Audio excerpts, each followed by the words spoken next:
Hello everyone. So pardon my voice, I am still a little sick, but here I am. So today I am going to be talking about Ruta Sepetys as I chose the author's study for the final project. So a little bit about Ruta Sepetys. She was born in November of 1967 in the state of Michigan to a Lithuanian refugee and now resides in the state of Tennessee. Throughout her lifetime, she has written 4 historical fiction novels, The Fountains of Silence, Salt to the Sea, Out of the Easy, and Between Shades of Grey. About her work. Ruta has been named #1 New York Times bestselling author of historical fiction, as her work has been published in over 60 countries and translated to approximately 40 languages. She's also considered a crossover novelist, as her books are read by both students and adults worldwide. So, why does she write historical fiction? Why does she like it? So throughout many of her interviews, she has mentioned that writing historical fiction for her is like investigating a crime scene, as she has to play the role of investigator and find evidence to build a story. One of her favorite aspects of writing historical fiction, as she mentioned, is that historical statistics become human and suddenly we care for people we've never met. We can see their country on a map, and then the history matters. To our historical fiction, we can give voice to those who will never have a chance to tell their story. So, how much of her stories is fiction and how much is real? And the characters can tell us that. So, many of the characters in her stories are created based on her research. She has mentioned in several of her interviews that a lot of the names that she's come up with, they've come to her as she's interviewing survivors, historians, government officials, etc. She has also stated that in many of her stories, the characters are fictional, but much of their circumstances and experiences are actual stories told by survivors that she's interviewed. So beginning with Between Shades of Grey, I have very long descriptions. You are more than welcome to pause this video and read it. However, she has very great resources on her website, which is just Ruta Sepetys. So if you go to books, you can see all the books that she has right here. So we are in Between Shades of Grey. So I'm just gonna read the quick little synopsis. It is set in 1941, and we follow 15-year-old Lena Bilkas, who is arrested by the Soviet secret police and deported to Siberia with her mother and youngest brother. She fights for her life, vowing that if she survives, she will honor her family and the thousands like her, by burying her complete story in a jar on Lithuanian soil. Her writings and drawings chronicle her fight for her survival, her difficulty accepting help from a Soviet guard she's supposed to hate, and her struggle to retain faith in mankind amidst the terror. So, where did the inspiration for Between Shades of Grey come? As mentioned before, Ruta Sepetys was born to a Lithuanian refugee. So later on in her life, when she visited Lithuania, she learned that her father had fled from Lithuania and that many of her family was deported to Siberia during wartime. As a result, she wanted to write a story that told the story of millions of people whose lives were taken or affected during the Soviet occupation. Because very few people know the story, she wanted to write a novel to honor the people of the Baltics and also to illustrate the power of love and patriotism. I'm sorry. The research for Between Shades of Grey um, took many research trips to Lithuania. Um, Sepetys interviewed family members who had fled or been deported, in addition to other survivors who were deportees and survivors of the gulags, which were the labor camps that they were put in. She also interviewed government officials and historians. Following with the Fountains of Silence, again, I have a very long summary. So if you go to her website and you go here, she has a much shorter and better description. So the text is set in Madrid in 1957 under the dictatorship of General Francisco Franco. Throughout this time, Spain is living in silence. Meanwhile, tourists and foreign businessmen flood into the country under the welcoming promise of sunshine and wine.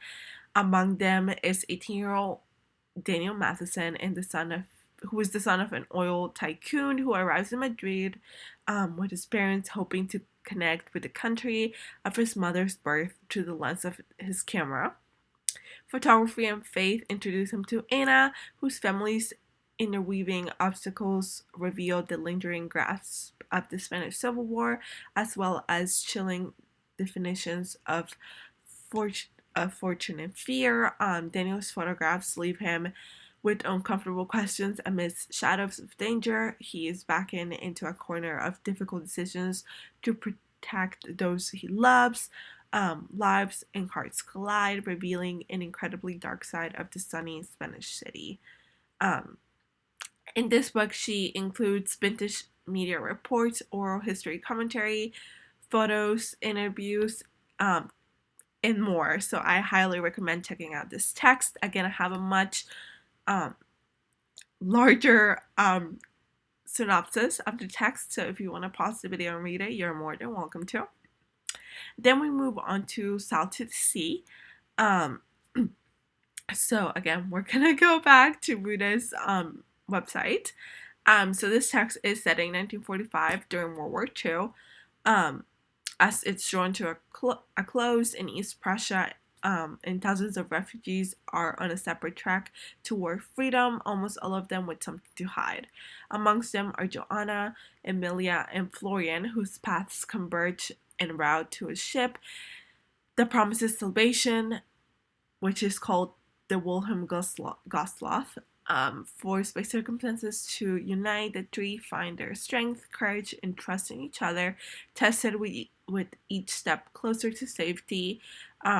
And just when freedom seems like it's so close, tragedy strikes. Not country, nor culture, nor status matters, as all 10,000 people aboard must fight for the same thing, which is survival.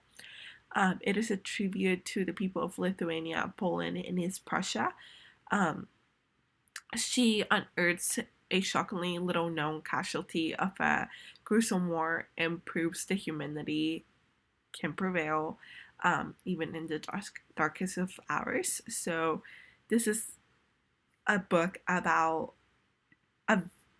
one of the biggest tragedies in marine wartime history that many people don't know about. I feel like my summary does a very good job of explaining more in detail what this text is about. So again, I highly recommend that you pause the video and actually read what I've written here, because it just shines light to this event. So the text is told from many different perspectives, from Joanna's, Florian's, Emilia, and also she didn't mention it on her summary, but it is also told from the point of view of Albert. So why the different points of views? In an interview, Sepetys said that when she was researching South to the Sea, she was reminded that many different regions / countries were affected and suffered during the evacuation and expulsion.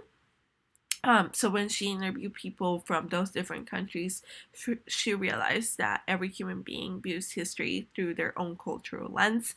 So she created 4 separate characters to give voice to a particular regional experience and allowed the readers to look through their lens. So why is the thinking of the Wilhelm Gustloff significant, and why do many people not know about it? When she was asked about it, her answer was that when the ship sank, the Nazis tried to conceal the story and the fact that they were losing the war. So the Soviet submarine comrade who torpedoed the Gustloff was dishonorably discharged shortly after, so the Russians weren't drawing attention to the story. And after the war, Germany didn't publicize the sinking, as they felt it was inappropriate to speak of their losses during the war, considering the atrocities committed by the Nazis.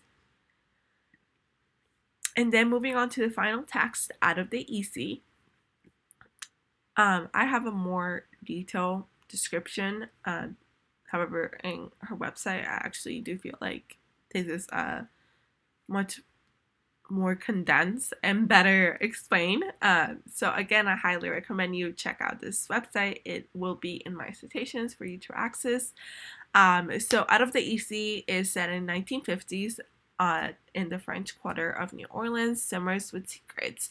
17-year-old Josie Moraine wants more out of life than the big EC has to offer. She devises a plan to get out, but a mysterious death in the quarter leaves Josie tangled in an investigation that will challenge her conscience, her loyalties, and her darkest fears. Caught between the dream of an elite college and a clandestine underworld, Josie must choose between who she is now and who she longs to become, between when to hold on and when to let go. With characters and atmosphere reminiscent of the great Southern novels, Ruta Sepetys creates a rich story of secrets and lies and a haunting reminder that our decisions shape our destiny. So the research for this text, how did it go? What was it like?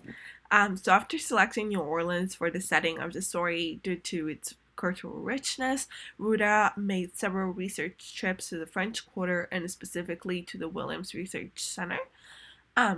She also gathered news articles as well as library archives of the time period to form the story. She interviewed New Orleans residents who had an intimate knowledge of the underbelly of the city in the 1950s, and to ensure that readers had a vivid view of the story settings. She walked the paths described within the text by the main character Josie. So if you ever get a chance to read this text, you will notice that there is very vivid outlines coming from the main character's Josie, of what she sees and everything, as she's walking the streets of New Orleans. And this is because Sepetys actually took the time to walk each route and describe it in detail for the readers, which I believe is pretty cool. Going back to Ruta's website, again, it's just rutasepetys.com. You can find more information in each of her books. For example, if we go to Between Shades of Grey again and you scroll to the bottom of the page, you can see a lot of the reviews for each book, as well as author videos and more. So I highly recommend checking more of her works out if you're into historical fiction. I had a blast researching her as well as reading every single one of her books. It is truly a work of art. So thank you.